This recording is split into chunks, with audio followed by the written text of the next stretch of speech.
Hello everyone. In this guide, I am going to show you how to run multiple Roblox accounts at the same time. First, open Google and search for Process Explorer by Microsoft. Click the top result, and it will take you to a page where you can download Process Explorer. This will come as a zip file. I recommend dragging it to your desktop to make it easier to access. Right-click the zip file and select Extract All. This will create a folder containing several files. Open the new folder and look for a file named ProCEXP. Right-click on it and select Run as Administrator, then agree to any prompts. This will open the Process Explorer interface. In the top right, select Filter by Name and type in Roblox, then hit Enter. If you do not see Roblox, open the Roblox launcher first.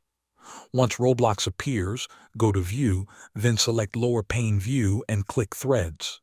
Select Roblox Player again and look through the list until you find Roblox Singleton Events. To make it easier to find, filter this list by the handle section. When you see Roblox Singleton Events, right-click it and select Close Handle, then Confirm. This step allows Roblox to run multiple instances at the same time.